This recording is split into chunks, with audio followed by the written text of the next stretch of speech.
All right. Okay, I think people are trickling in. Let's start our afternoon session. We have two talks planned for the rest of the day.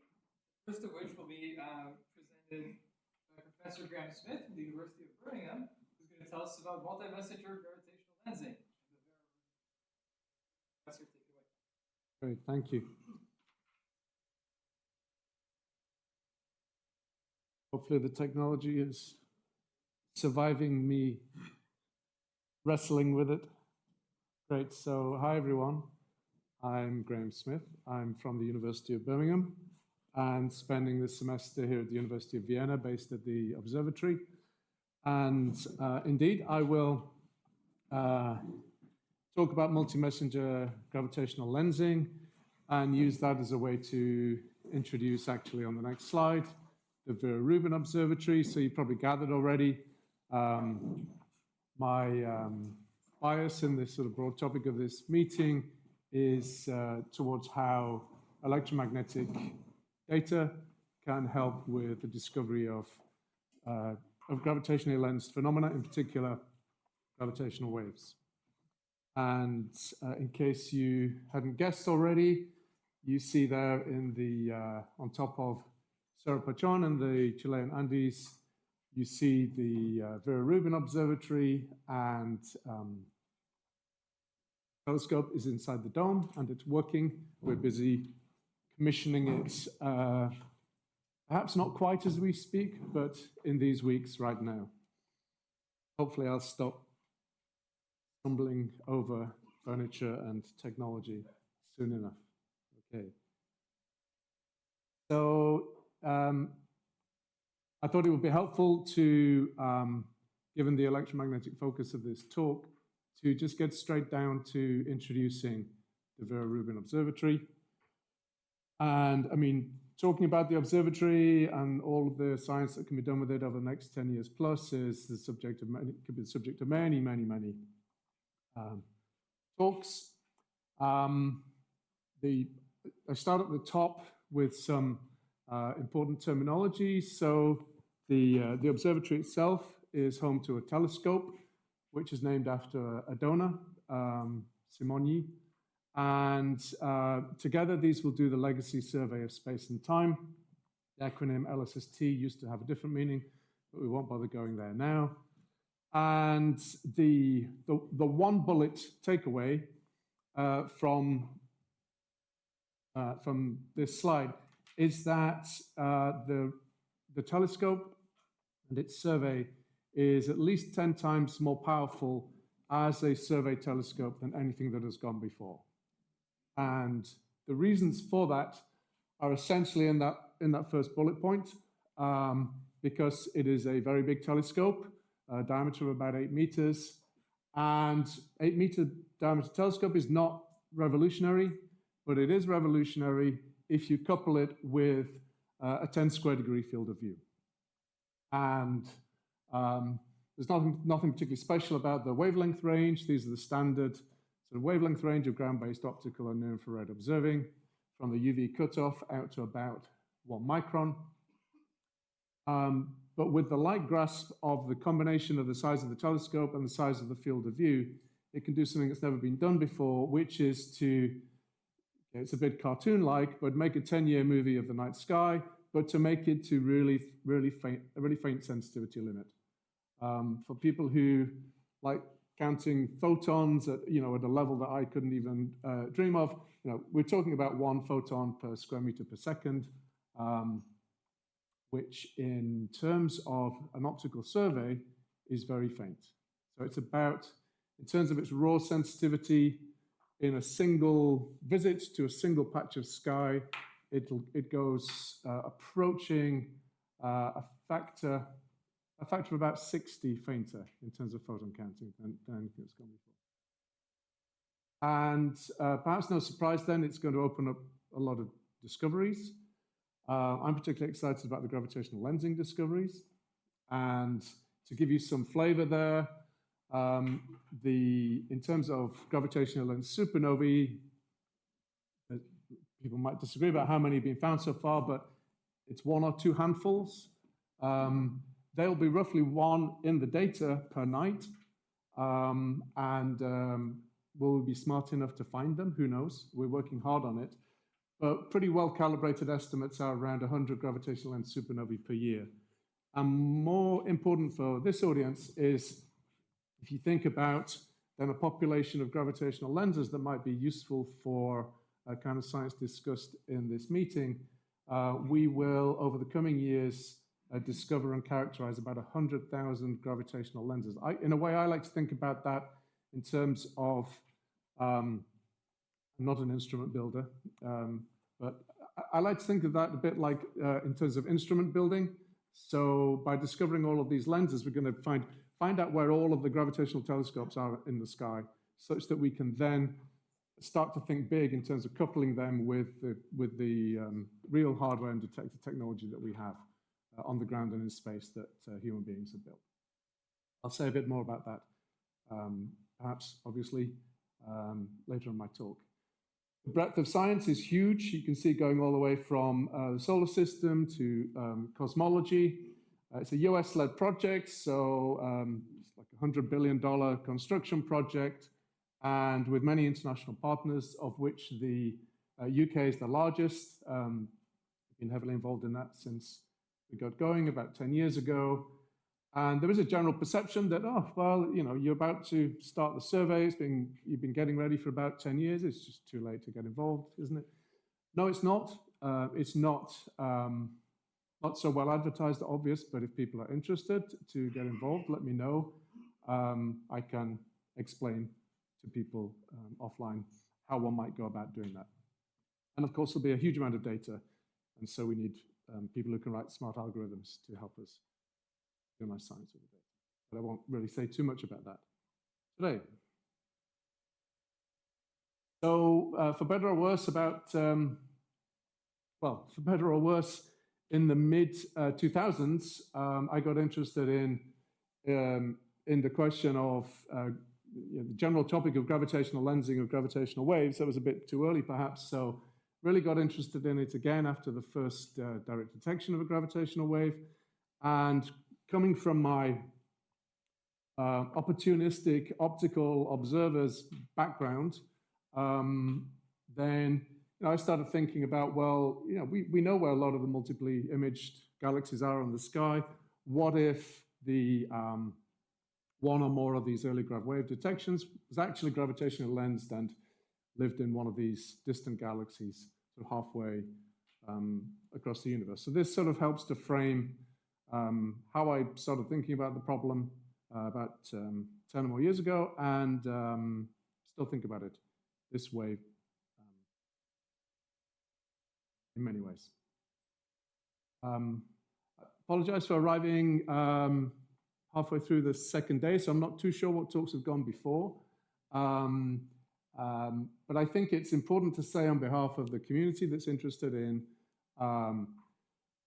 discovery of gravitational lens, gravitational waves, whether or not one is, however enthusiastic or not one might be about the electromagnetic inputs to such discoveries, the rather subdued gray histogram, which perhaps I should have put in a more exciting color, shows the growth, the very rapid growth of publications that on the subject of gravitational lensing of gravitational waves. So it is really growing very fast and attracting a lot of interest across a very broad community. Hopefully what the other histograms are showing is fairly apparent. Number of papers about gravitational waves, number of papers about, in this paler blue, number of papers about lensed transients in general, which was influenced by the early detections of gravitational lens supernovae. So hopefully I don't have to work very hard to convince you this is an exciting field that lots of people are interested in. So I mentioned a broad community already.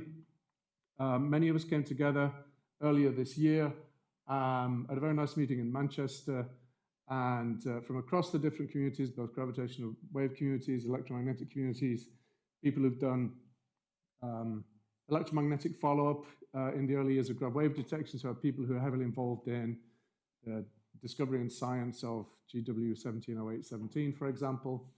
And a lot of papers are coming out of that meeting. I'll mention a few of them in a moment. In the meantime, if anyone wants to get a popular science view of it, then through a route that I'm still not entirely clear on, we attracted the attention of the New Scientist magazine. And the hook for engaging with the public that the journalist came up with was, did you hear the one about the star that died twice, referring to supernova Rafstar? This audience, this is quite colloquial British English. Did you hear the joke about the star that died twice? So maybe there'll be an article about, did you hear the one about the primary compact object that merged twice? I don't know. Anyway, slightly more seriously, this was a great opportunity for many of us to come together and get to a better understanding of where people are coming from in terms of tackling this problem. Some of the papers that are coming out in this themed issue of Philosophical Transactions are already on the archive and led by, including some led by people in the room. And we're working hard on a sort of community-wide review article right now. What I want to do, I'm not going to read through the titles of these slides, but what I want to do is to just pick on this paper led by Anwar Shajib, first of all, because you'll see that Rubin is in the title, and regardless of one's taste for EM bright gravitational wave sources or EM dark gravitational wave sources, the searches for lensed gravitational wave sources is helped enormously if, referring back to what I said earlier, you know where all the lenses are, right? So this is a nice way to give a sort of broad, somewhat agnostic step into a little more detail. So it's fair to say that we know so far of about 1,000 gravitational lenses. There have been various efforts to assemble these into different samples in different databases. And it's pretty well understood across different strong gravitational lensing communities that Rubin, the ESA's Euclid satellite, also radio surveys like we'll come up with SKA in the future, are going to move us forward across the next decade to about 10 to the 5 gravitational lenses. What do I mean by that? What I mean is individual massive galaxies or groups and clusters of galaxies that have several paths of least action through their potentials and are capable of producing multiple images of a distant source. And this is generally phrased in terms of what we call static sky. In other words, we can see multiple images or nice pretty arcs of lensed galaxies as opposed to the transient sources that are within them. As I said, we are literally commissioning the telescope now, and the survey will start late next year. And so if you are to sort of translate this in terms of how the growth of our discovery of static sky strong lenses might grow over the next 10 years, I think I've transcribed it reasonably accurately that the initial lens catalogs from the science verification data, meaning the science grade commissioning data, should be coming out in a couple of years, in 2026, yeah. Yeah.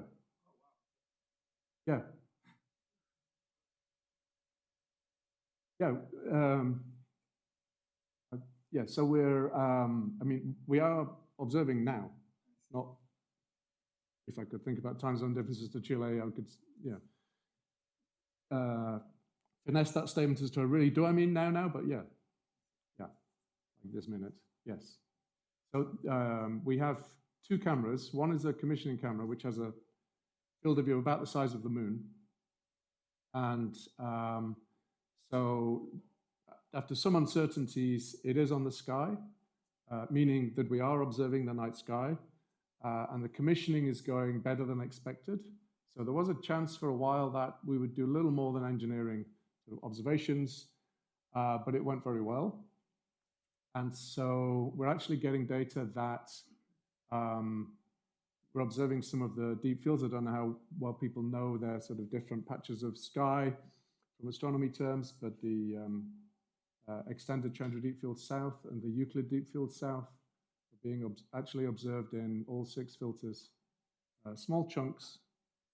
So mid next year, there will be science-grade data on interesting fields for the data rights holders. And then the survey itself should start late next year, becoming increasingly optimistic.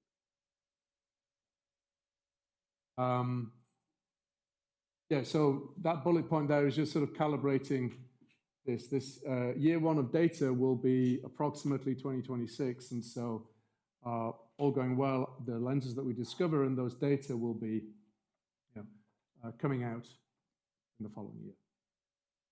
And this will be several tens of thousands, so this will be a significant advance from where we are now, roughly an order of magnitude, and then just gradually stepping through it towards the end of the survey. It feels important, partly because I'm also involved in Euclid, to say that, well, Euclid has already started its survey, and within our strong lensing working group within Euclid, we're already finding lenses. And their early fields, known as Q1, span about 50 square degrees. So not much, but you'll see some nice lenses. But of course, it's okay to say, well, this is what we expect, but it's challenging, and how might we use these lenses in the future, and how well do we understand those objects? So there are lots of challenges, including, well, what selection functions, and are these to what extent, how biased are the lenses that we find relative to the underlying population of lenses? I think that's, as I'll probably come on and say this, explain this again, but it's worth emphasizing. That's really important from the point of view of following up external triggers. For example, if you have a candidate gravitational wave source, you do want to know, just as a case study of, well, why might you need to know the selection function of your sample of gravitational lenses? Well, if you have an external trigger, like a gravitational wave source, and you go and point your telescope over there and say, do I see a gravitational lensed flash of light that might be a counterpart?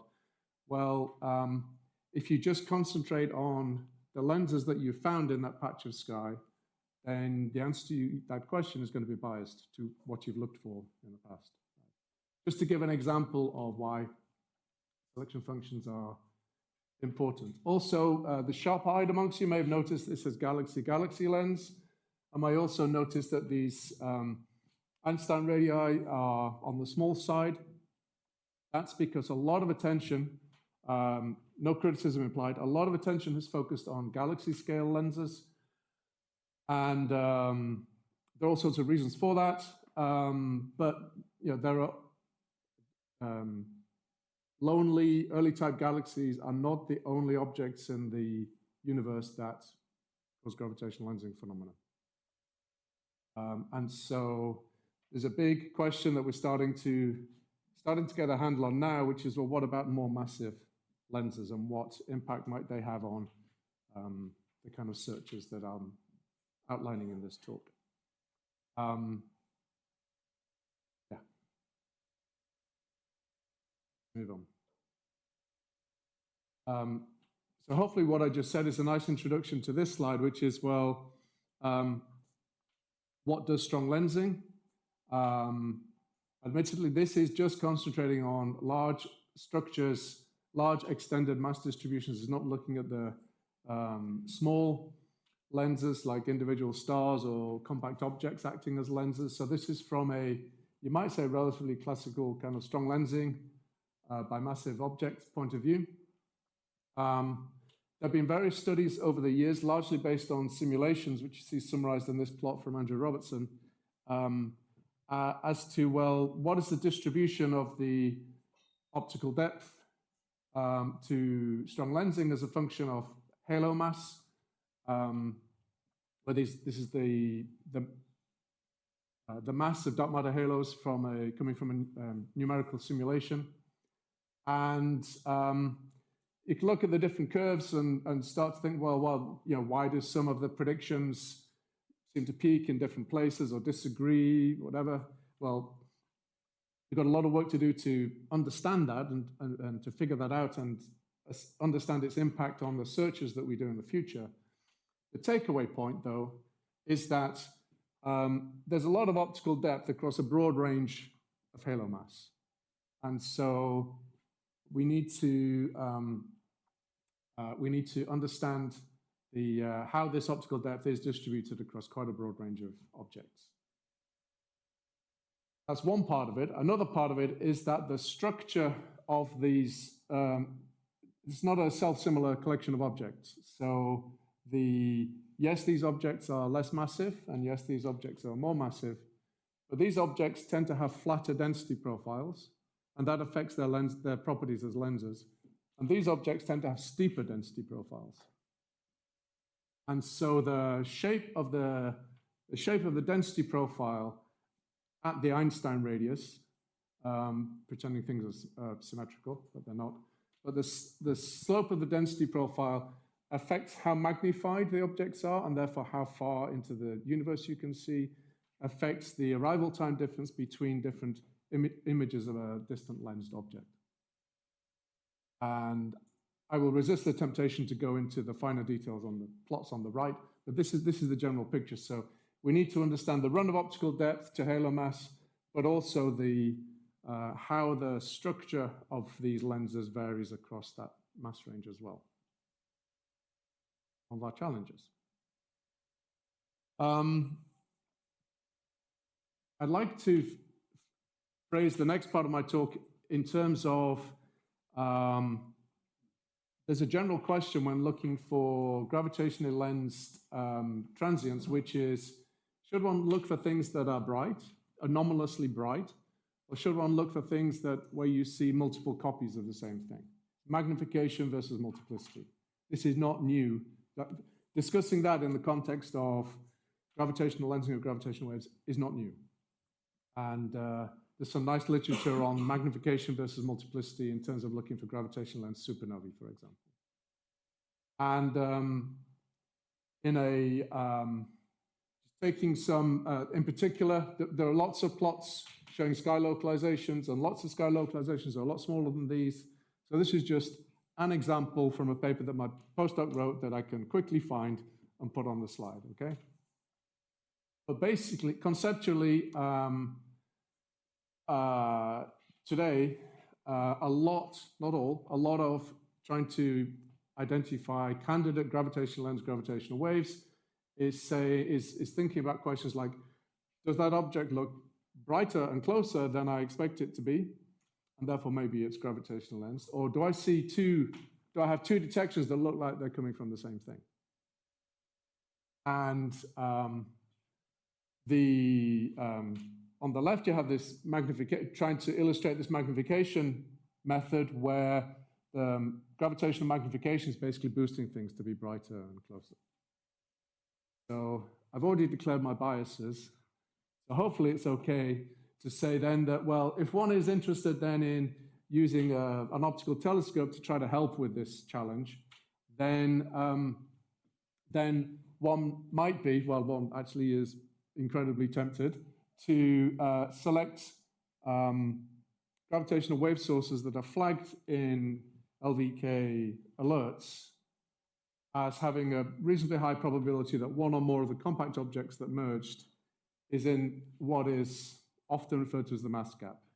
I'm not going to get into the mass gap. Do people believe that there's nothing there? Whatever. I'm not saying that the only things that are there are gravitationally lensed. No, but it's a really interesting region of parameter space. And gravitational lensing gives a physically very well understood motivation for spending a lot of telescope time to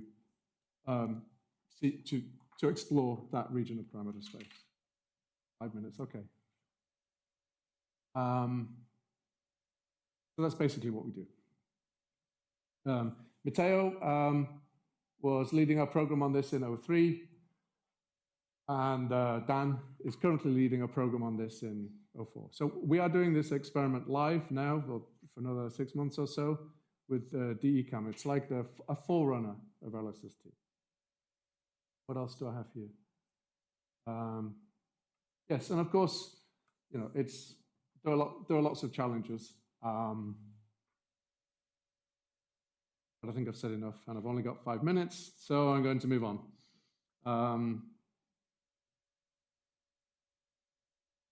Yes.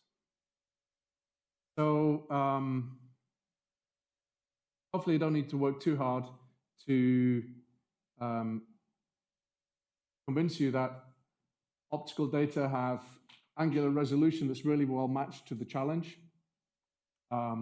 We saw that, you know, beautiful example in the EM follow-up of GW 170817.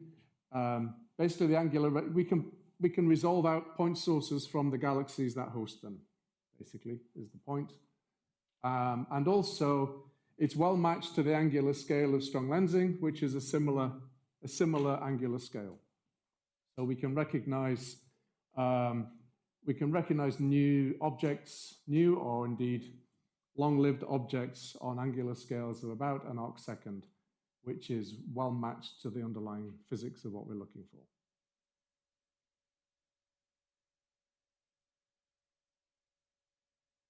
Okay, so hopefully you're with me in terms of electromagnetic follow-up or optical follow-up of a candidate gravitational lens gravitational wave source is a good idea. You might have other ideas, but this is definitely one good idea. And we've got this big, powerful new telescope, 10 times more powerful than anything that's gone before in Rubin. Great. But now I'm borrowing a few figures from Nikki Arenze's paper where she was forecasting lens type 1a supernovae to actually not look at the light curves of type 1a supernovae, but point over here, because left to its own devices, Rubin is just going to keep doing the same, not exactly the same thing every night, but it's just going to keep marching around the sky over and over again for 10 years, isn't necessarily looking in the right place if we have an exciting candidate lens gravitational wave source. And these yellow blobs are deep fields. They're nothing to do with like, oh, an interesting patch of sky from a gravitational wave point of view. And not only that, but you can see that the coverage of the sky evolves through the years of the survey, which adds a further layer of complexity as to, well, will it be pointing in the right place at the right time from the point of view of the science that I'm talking about? And so this motivates a target of opportunity program, which has been discussed across the community for quite some time now. And from a sociological point of view, from a community building point of view, I think this is really exciting development. I'm really proud to have been involved in it. Instead of there being a call to the community from the director of the observatory, sort of periodically in the future, say, what target of opportunity observations do you want to do? Instead, there's been a completely open call for whoever wants to join in a series of workshops and white paper submissions and so on that has gradually converged over the years on community consensus as to what we want this target of opportunity program to look like. No surprise, gravitational wave follow-up is very prominent within that consensus. And I'm happy to report that lens gravitational wave follow-up is also within that consensus. We've just submitted it to APJ supplements and it's on the archive there. I don't think in the journal format, but anyway. And you can see the other science cases here. So there is now very strong confidence that the observatory will spend up to about 2% of its time doing target of opportunity observations, and most of it is likely to be spent on gravitational wave follow-up. And a little bit of that, about 0.2% of the total, we don't need that much on following up lens gravitational waves. Both the EM bright ones that I'm excited about, but also some EM dark ones as well. I'm happy to chat with people about that afterwards if they're interested. These are the there's a huge amount of detail hiding behind these plots, of course. But in general, this is what we are aiming to do, and we're already doing it, led by Dan in '04, and we're extending that and refining it a bit in our current planning for '05. And the typical gravitationally lensed source will be at redshifts of 1 to 2. And so Rubin's observer frame optical filters are probing rest frame UV, as you see at the top of these two panels. And I'm sure, especially if we have an optical observer in the audience, optical transient observer in the audience, so they come up with, oh no, I know something that fades faster. Okay, but to the best of our knowledge, gravitationally lensed kilonova counterparts to gravitationally lensed binary neutral star mergers are the fastest fading optical transient. And that's because these filters are probing the rest frame UV. And we know from 1708-17 that these objects in their rest frame fade very fast in the UV.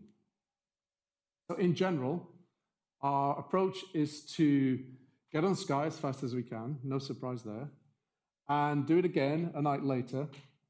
And we look for something in those first few nights that's faded by a couple of magnitudes, at least one magnitude, sorry. And so that magnitude per day is, in optical terms, is very fast. And then we want to do it again, up to, put the points here at 4 point something days, but up to a week later, check it's still not there. Rather, check it's not there then. The follow-up that we want to do is going down to about 27th magnitude. This is completely unexplored territory.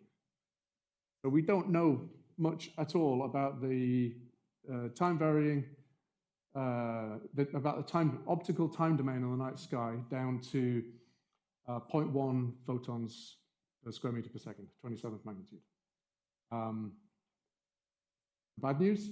Good news is that if we find something next to a lens that is a lot fainter the next night and that is not there a week later, then in infrared, we already know from wonderful work with 1708-17 that these objects stay bright in the infrared for a considerable period of time.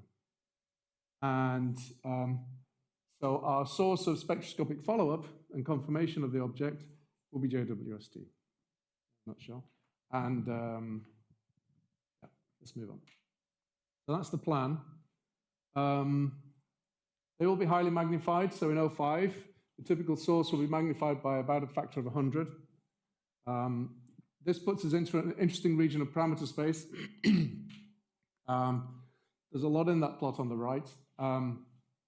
Large magnification means short arrival time difference, also means small image separation, means you need very good astrometry. And the arrival time differences are, for different types of lenses, are likely to be sub-day. Lots of exciting things I could say about this plot, but I'll just concentrate on that sub-day arrival time difference. So I'll have, if we can get on sky quickly enough within that first 12, 24 hours after the first detection of a candidate lens binary neutral star merger, then the next image could be arriving as we're getting on sky to find the EM counterpart to the first image, which is interesting for all sorts of reasons, including that it's really hard to predict when the next image will arrive. As if anyone was following supernova RAF star, huge challenges to see different modeling teams. When is the next image going to arrive? They broadly got it right. I don't mean to criticize them, but it's really hard, right? It's really hard to be super accurate, but potentially we don't need to do that. And that means for free, without trying, image separation won't be very big, so there'll be challenges. But without trying, potentially, we therefore get very early rest frame UV constraints on the light curve of a kilonova. And this is one of the biggest, this would help to address one of the biggest puzzles coming out from 1708-17, which is how does one interpret the blue emission at very early times. This is very constraining of nuclear physics models.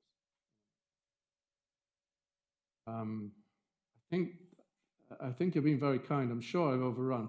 Some of my favorite science cases. There are lots more.